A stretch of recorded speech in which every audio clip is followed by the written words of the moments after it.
there are certain mantras you can chant even from the normal way as well as reverse. So if you can do that for us, it'll be very beautiful. One of the mantrams that we normally chant is, we all know, is the Shivopasana mantra.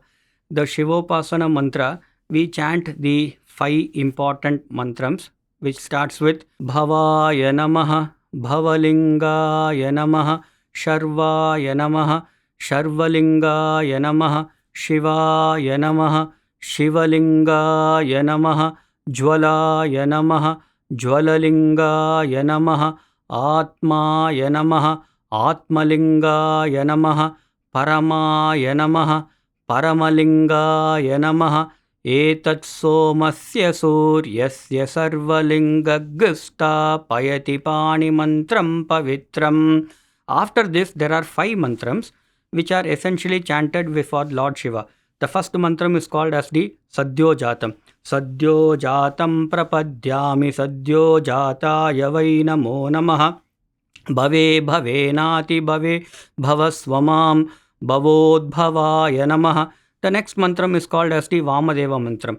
Vamadevaya Namo Jyeshtaya Namah Sreshtaya Namo Rudraya Namakkalaya Namakkala Vikaranaya Namo Balavikarnaya Namo Balaya Namo Balapramathanaya Namah Sarvabhutadamanaya Namo Manonmanaya Namaha. The next mantram is called as the Aghora mantram. Aghore-ebhyo tagore-ebhyo ghora-ghora-tarebhyah sarve-ebhyah sarva-sharve-ebhyo namaste astu rudra-rupebhyah. The fourth mantram is the Tatpurusha mantram. Tatpurushaya vidmahe mahadevaya dhimahi tanno rudra prachodayat. The fifth mantram is the Ishana mantram. Ishana sarva vidyanam Ishvara sarva bhutanam Brahmadipatir Brahmanodipatir Brahma Shivo me astu sada Shivom. Now these mantrams, I had once upon a time practiced it so much that I could chant them from the back side. That is, start with the Ishana mantram, then the Tatpurusha mantram, then the Aghora mantram, then the Vamadeva mantram, and then Sadyo Jata mantram. Ishana sarva vidyanam Ishvara sarva bhutanam Brahmadipatir Brahmanodipatir Brahma Shivo me astu sada Shivom. Tatpurushaya vidmahe mahadevaya dhimahi tanno rudra prachodayat. Aghore-ebhyo tagore-ebhyo ghora-ghora-tarebhyah sarve-ebhyah sarva-sharve-ebhyo namaste astu rudra-rupebhyah. Vamadevaya namo jyeshtaya namah sreshtaya namo rudraya namakkalaya namakkala vikaranaya namo balavikarnaya namo balaya namo balapramathanaya namah sarvabhutadamanaya namo manonmanaya namah. Sadyo jatam prapadyami sadyo jataya vai namo namah. Bhave bhavenati bhave bhavasvamam bhavodbhavaya namah. You're someone who has spent more than 4 decades with Bhagawan as a student, as a teacher, and now a director of the campus in Brindavan. If you can also share with us, what has this chanting done to you personally? And what impact of this chanting have you seen in the students? This is something which I would cherish to answer. Indeed, what this particular Vedam has done to me, one thing which I personally feel, by chanting Vedic mantras over now several decades, one of the things that has happened to me, I personally feel, is that my whatever I speak is indeed very clear to others. What it really means is, Vedam provides this very big advantage of Vak Shuddhi. Because we chant Vedic mantras, and very interestingly, many people don't know that Vedic mantras can ensure that the tongue gets twisted and exercised in every single direction. That is supposed to be the most ideal exercise for the tongue, is to actually chant Vedic mantras. Hagum sassuchishadvasurantariksha saddhotave dishadadhitir duro nasat Drishadvara sadrita sadvyoma sadabja goja ritaja adrija ritam brihat. If we just chant this particular mantra, if we very carefully observe, our tongue gets twisted as well as exercised in every direction. Because of which, as we keep chanting Vedic mantras, our speech becomes clearer. And that is what is technically called as Vak Shuddhi. But additionally, we become much more patient. We become very peaceful because we are chanting these Vedic mantras. And the Vedic mantras are nothing but the most primordial positive vibrations in the universe. And when we become a part of that, we get that positivity, we get that peace, inner peace, and that ensures that we are able to vibrate that inner peace and that positivity to many others. In fact, many students come and ask me, "Sir, how is it that you are able to maintain a wonderful smile throughout?" One of the things I can tell is I am able to maintain the smile irrespective of whatever work that I have. I never get stressed out because I know that within myself I am fully peaceful, and that peace comes because we continuously keep chanting. We get multiple opportunities to keep chanting Vedam, and that Vedam adds to the positive vibrations within ourselves. Also, because as we grow, we also learn a little bit of the meaning of all these mantras, and that makes us ensure that we practice whatever we chant, so that we also become better human beings. So therefore, when we chant Satyam Vada, Dharmam Chara, automatically we ensure that we also have to be always truthful. We also should conduct ourselves in the righteous manner always. So therefore, all this ensures that it continuously keeps us always remember that we must be always careful. We should also follow the righteous path. So therefore, Vedam chanting is indeed a transformative experience for me. So I personally feel I have got indeed transformed by Vedam chanting. Additionally, when we teach it to the students and students start chanting this, we do find in the students, we find significant behavioral changes. Students slowly become more and more patient. They become willing listeners. Many times students like to talk, they don't like to listen. So slowly they become patient and they become willing listeners. And as they listen, they understand others' opinion and they become much more knowledgeable. All these things happen slowly, gradually. But once the student finds that how he compares himself when he was in his very first year, when he joined the institute, compared to when he leaves the institute, he'll find there is a significant change in him. And a reasonable part of this change comes because of their opportunities to chant Vedam. Without their knowledge, as a part of their regular routine, they start chanting Vedam and they find all these changes happening gradually to all of them. We really want to go back and relive those beautiful times of Dasara celebrations in the divine physical presence of Bhagavan. And I also understand that your first darshan happened during Dasara. Please take us back to those days. For me personally, Dasara is a very special occasion. My very first darshan of Swami happened during Dasara. I very vividly remember this was somewhere in the year 1978-79. I was studying possibly in the 8th standard or 9th standard in a place called Coimbatore in Tamil Nadu.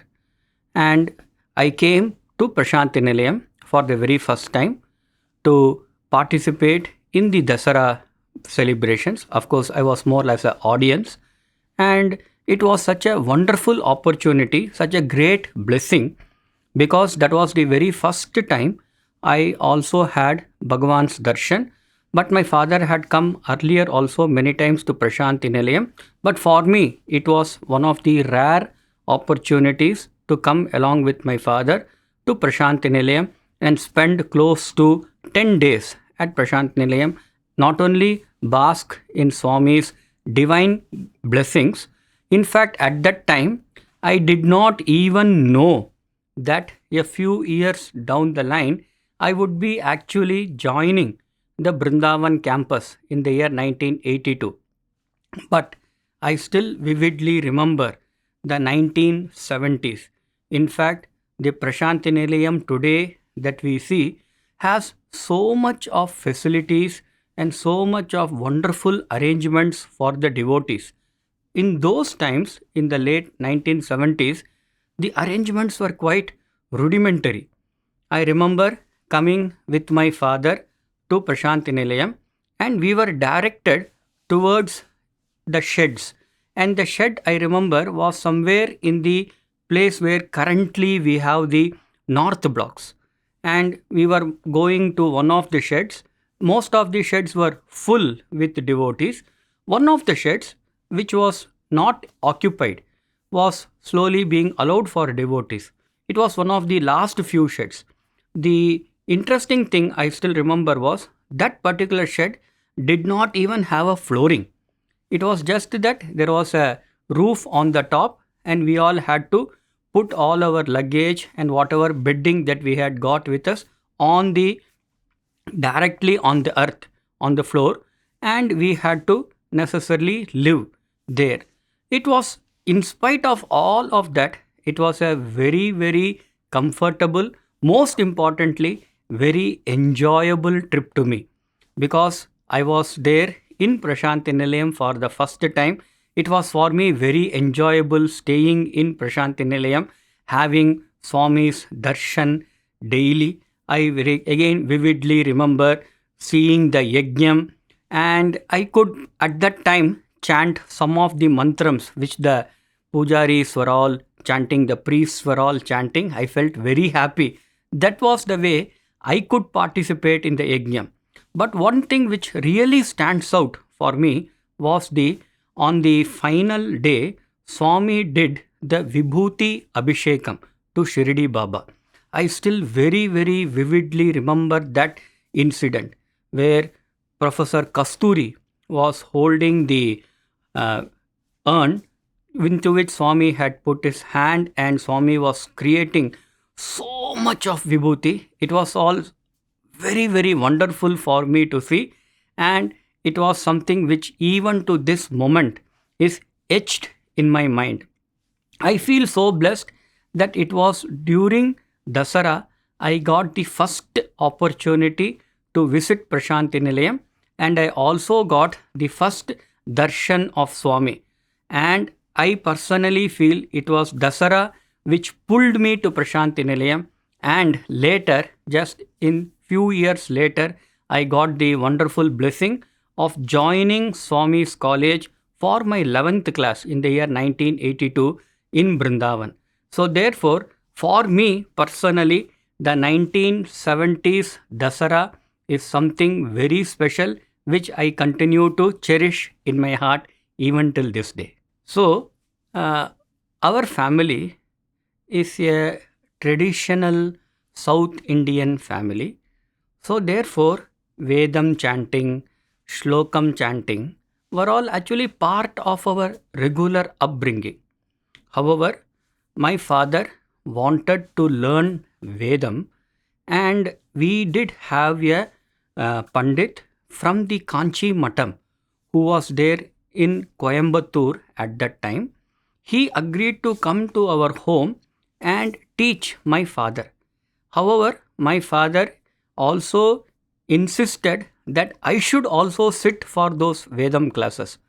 So it was during my 7th, 8th, 9th, 10th, around 4 years, I used to have everyday Vedam classes along with that Pandit, along with my father, for almost half an hour to 1 hour every day. That over these 4 years, I had learnt sufficient Vedic mantras that when I actually joined Brindavan in the 11th class, to my surprise, I knew all the mantrams that were being normally chanted at the Brindavan campus and much more.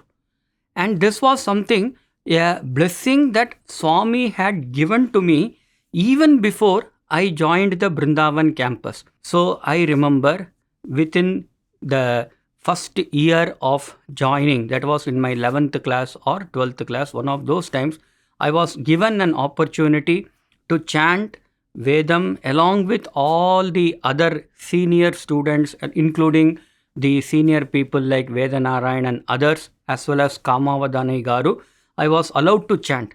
Normally, it would be that, and the practice would be that unless a student really knows a lot of mantras and able to chant very confidently, they would not allow them to actually come and chant on the stage. But I was given that blessing of actually starting to chant Vedam literally from my 11th class onwards on the stage. And we used to get these opportunities of being a part of the Dasara Vedam chanting very regularly.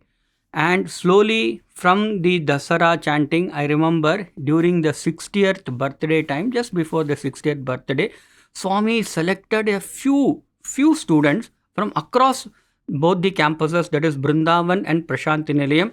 Swami gave us red dhotis and the Angavastrams for the very first time. And it was a great blessing for me, one among the very first batch of students to be given that red dhoti along with Angavastram. Though that particular year it was not for Dasara, it was for the 60th birthday, but we got the opportunity to participate in literally every program. I remember during that year, there was the inauguration of the planetarium, there was the inauguration of the administration building, the ad block. We were given opportunities to participate in every of these programs. Everything happened purely because that I could chant the Vedic mantras which Swami had blessed me to learn thoroughly. And so in the 1980s, we got multiple opportunities to chant Vedam.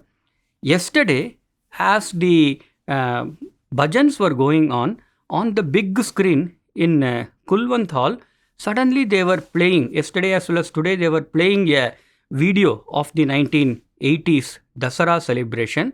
Swami was there, and to my astonishment, I felt very happy to see my younger self. It was literally the 1980s. It was close to 40 years, 30 to 40 years before.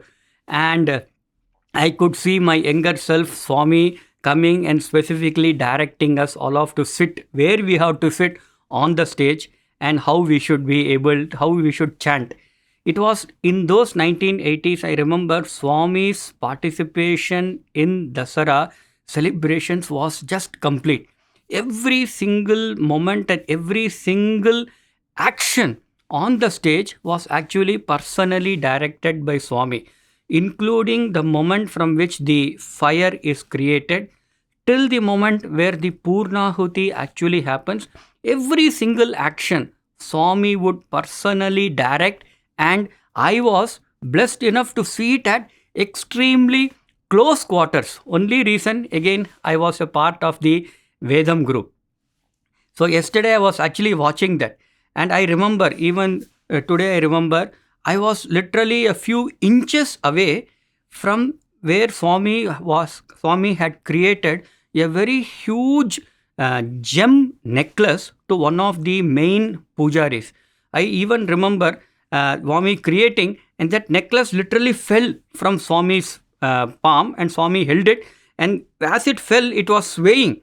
And I could feel, even now I am able to feel that it's actually coming extremely close to me and going by, because I was sitting literally at Swami's feet that day for chanting Vedam. So therefore, it was again a very wonderful 1980s time where a large, very good amount of participation that we had during the several Dasara programs, and it was wonderful Vedam chanting. I also remember one occasion where Swami wanted us to chant the Vedic mantras and not the pujaris related to the mantra pushpam which is chanted. Normally, the pujaris would chant the mantra pushpam. One day, Swami specifically asked the pujaris to keep sitting and continuing their work.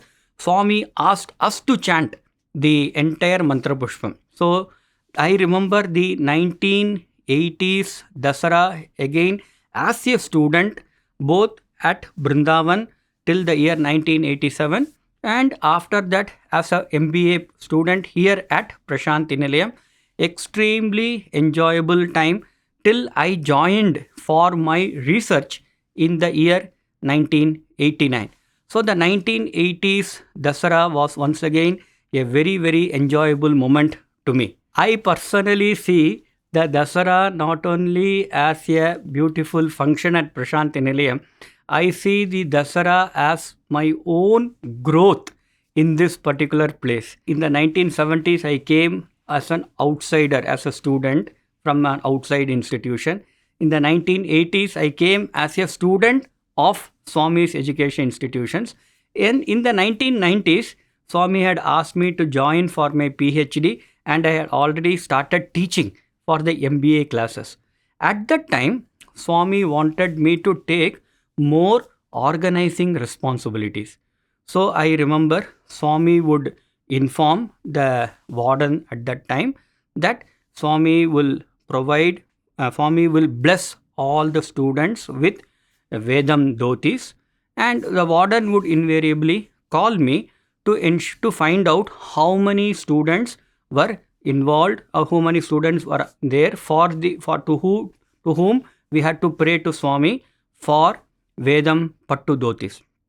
I remember writing with the help of warden, writing letters to Bhagawan and taking it to Purnachandra and sending it inside, telling the number of students for whom the Pattu dhotis we are praying to Swami to bless with. It was yet another form of participating in the organizing of the program. I remember I was seated in the Kulwant hall, and one day Swami was standing very close to the interview room, possibly close to, between myself and Swami, there would have been at least 40 to 50 meters distance. But even now I can remember Swami keenly looking at me from that distance of close to 50 meters. I knew Swami was directly looking at me, and I could make out from that distance that Swami wanted to interact with me. Swami made a very, very small eye and hand movement.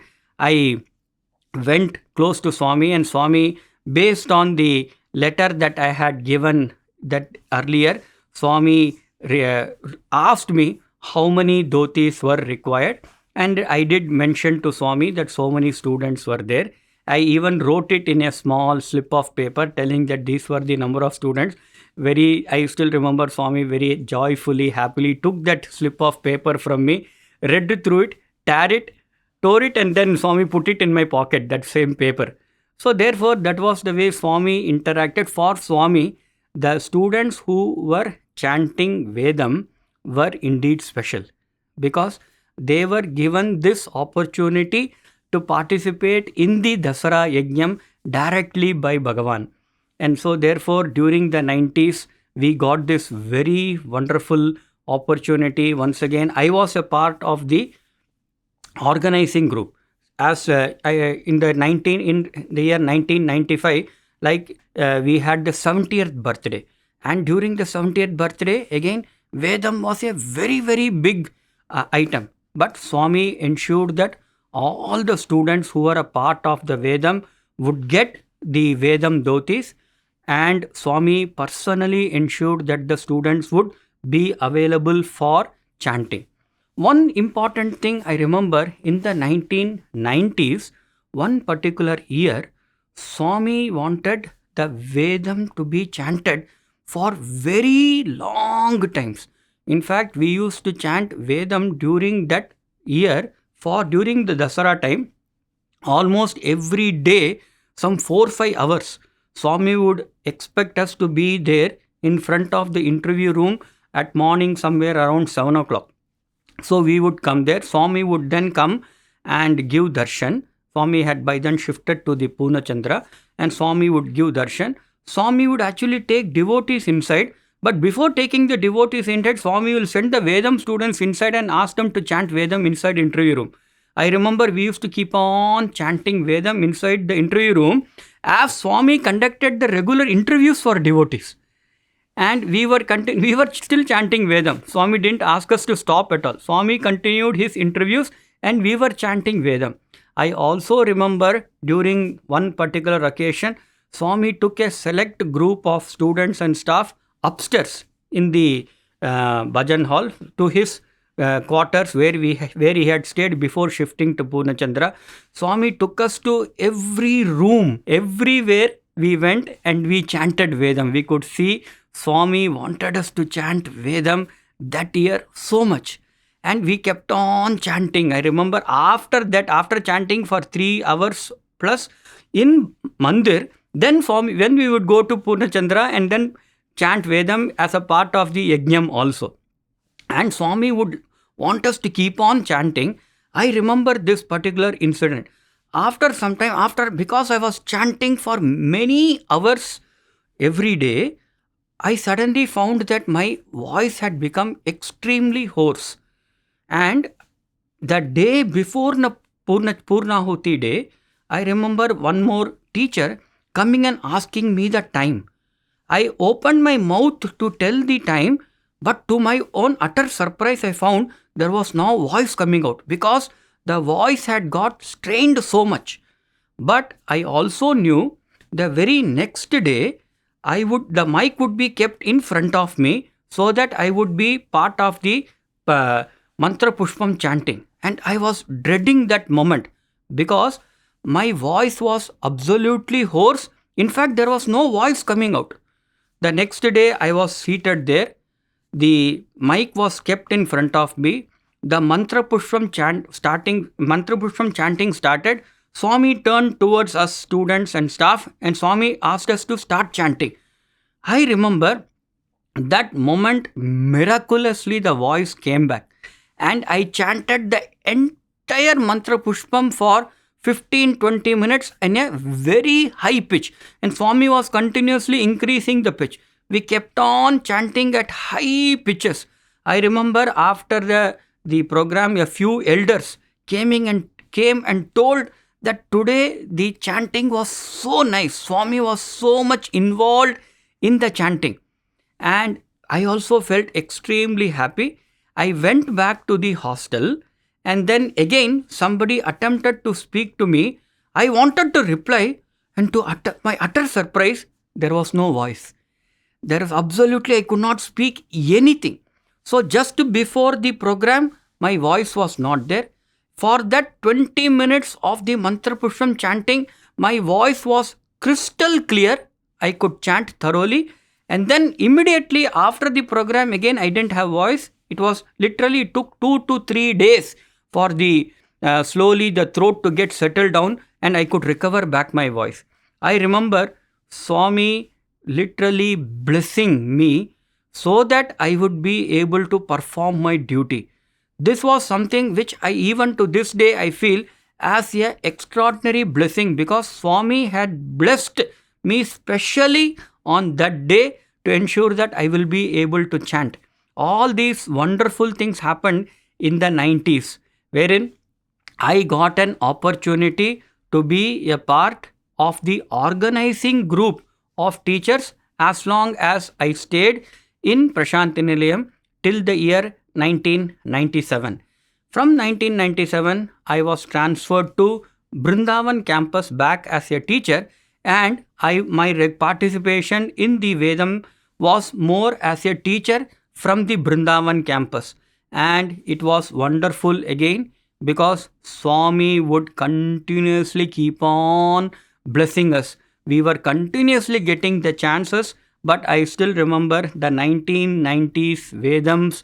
Again, as an part of the teachers group organizing the Vedam chanting, I can remember it very fresh in my mind. It was all Swami's blessings. That's how from the 1970s as an outside student, as 1980s as a student of the campus, and 1990s as a teacher and organizer, and now we come to the 2000s. Once we become teachers, it is no more only our participation. As a student, I didn't have to worry about how others were chanting.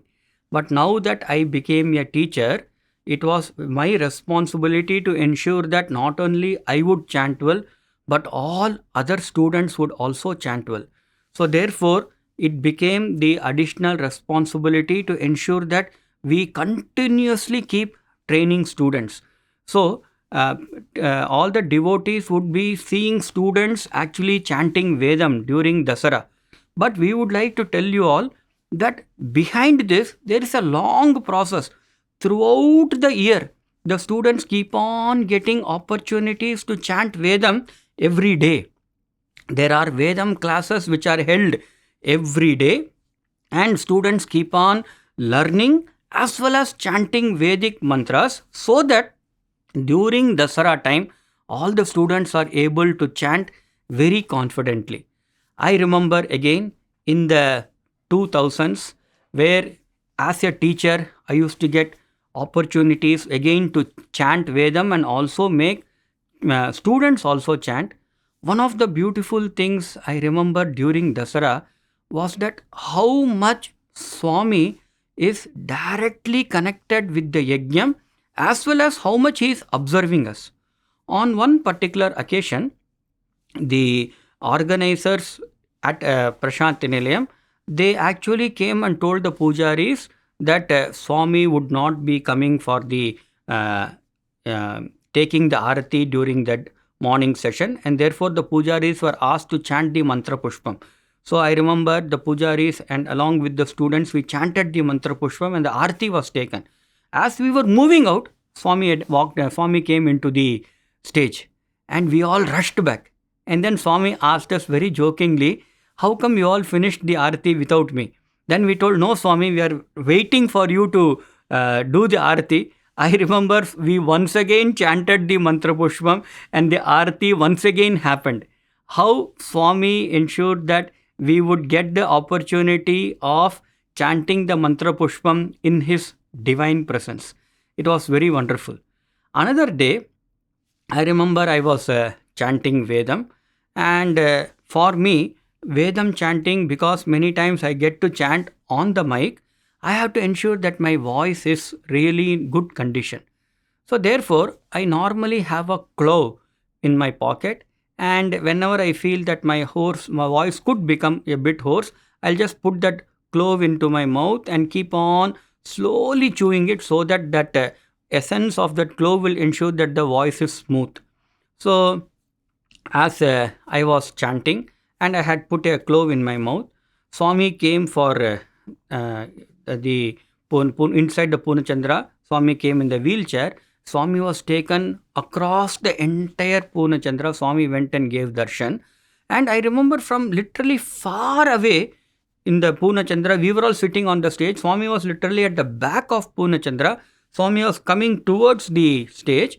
I could see Swami was watching towards the stage and Swami was telling something. I could not make out. But I could make out that Swami was seeing me and telling something. And I was surprised. Swami came onto the stage. Swami went to the place where they would normally do the arati. Swami took the arati. By that, we had also finished chanting the mantra pushpam. Swami slowly started moving towards the place where we were all sitting. And I could make out Swami was telling exactly the same thing throughout. And I knew Swami was telling something about me. And I was not sure what was that. As Swami came very close, I was trying to make out what Swami was telling. And that time I could make out how much observant Swami was. Swami was telling in Telugu, actually seeing me, Swami had told in Telugu, Emo Tintunnadu. He is chewing something. That was Swami. Swami had told this from literally 100 to 150 meters away. Swami had observed this and told.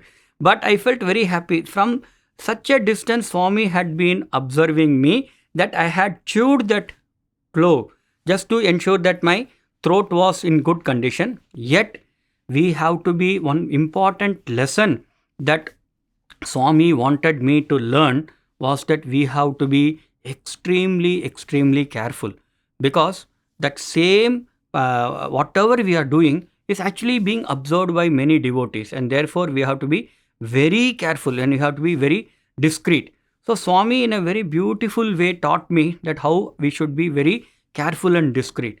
Yet another incident I recollect is how on one particular day, Swami, that was on the starting of the Dasara, Swami had asked the pujaris to carry the kalasham from the mandir to Purnachandra, and Swami asked us to move. And as we were moving out, there in front of the interview room, there is Swami's doormat. And it's our normal practice to ensure that we don't step on that doormat. So therefore, I just took a small leap over the doormat, but I missed my step. I literally went and almost I was about to fall onto a very senior devotee there. But that was taken very amiss by Swami, because Swami wanted us to be extremely careful even when we walk. So I was called specifically by the warden that day and told very carefully that I should walk. The next day, Swami was watching us, how we were walking, and Swami ensured that that doormat was removed and we will walk normally without jumping over the doormat. And Swami ensured that we will walk normally, and Swami was observing every single student doing that. That is the level to which Swami is observant, and Swami wants us to be extremely, very, very careful. One of the important lessons that Dasara has taught me is that I have to be always careful. A, B, C. Always be careful. And this is something which I take it as a very important lesson, not only for me, but all of us devotees. We should be extremely careful in whichever action we do. And Dasara gave me that wonderful opportunity to learn. The last lesson that I would like to add with regard to this Dasara, it happened actually just very recently. Normally there is one particular mantram called Narya Prajam Me Gopaya. That is the starting mantram of the mantra pushpam. Normally the pujaris, they themselves take the lead and chant that entire mantram. So therefore, the students and the staff here, we would not actually participate in that mantra. But a few days back, the pujaris asked us to chant, and we were taken by surprise. And though we knew the mantram, we were not very confident in chanting it. We did chant it. However, I took it as a important responsibility for myself. I remember going back home and chanting that particular mantram 108 times. It took for me more than 3 hours to chant, but I chanted it 108 times so that I could chant that particular piece even by seeing, but I could chant it very comfortably. Swami wants us to be professional. Swami wants us to be competent. Swami wants us to ensure that whatever we do is done perfectly. That is what is the Bhagavad Gita tells, Yogaha Karmasu Kausalam. Excellence in action is yoga. Swami taught me how even while chanting Vedam, we should never ensure that we don't take it casually. We still have to do it professionally, and I felt extremely happy when we could chant this particular mantram in a very professional manner, because I was very thorough chanting this mantram. So therefore, some few important lessons, as I just now mentioned. We have to be always careful. Swami is continuously watching us, and Vedam chanting also must be done in a very professional and proper manner. And that is how something Swami has ensured that we, the students and the staff who participate in the Dasara Yajnam, we get this opportunity year after year. Today, when we see the Vedic movement, especially in Sathya educational institutions, you're reminded of the Veda Pathshala which Swami started. And at that time, just a few students. And Bhagawan in those days itself used to say that, there will be a time when there will be a Vedic university set up. And nobody had an idea that actually the regular university would itself in a way convert to be a university where all the students will be chanting. Today you see the transformation of that. Isn't that such a heartening feeling for you? 100%. I totally agree. When we find every student chanting Vedam, and that too chanting some mantram or another, it becomes something we really understand how we are able to create students who are unique and different from others. In fact, I have found out that our students, the only reason they have studied in our university was sufficient enough for making them Balvikas gurus wherever they were. So students went and settled down in UK, New Zealand, Canada. The only qualification was they had studied in our institute. They went there and they became Balvikas gurus and they started teaching Vedam to others. And students have come and reported to me that whatever Vedic mantras that they learnt at Brindavan, at Prasanthi Nilayam, was so valuable to them that they could pass it on to the children there in their places. So therefore, indeed, when Swami did talk about a university which would be steeped in the Vedas, it is indeed the Sri Sathya Sai Institute of Higher Learning, where every student gets an opportunity to chant, learn and chant the Vedic mantras. I would like to conclude by praying to Swami to bless all of us that we continue getting these chances of chanting Vedam during Dasara, because it is something that we cherish, and we do it only and only to ensure that we see that smile in Swami, because Swami is indeed the Veda Purusha. And what great blessing that we will have by chanting that very same Vedam which originated from Bhagawan himself. We offer it back to Swami. I thank the Sathya Sai Media Center for giving me this opportunity to share my experiences related to Dasara on this occasion. Thank you, Sai Ram.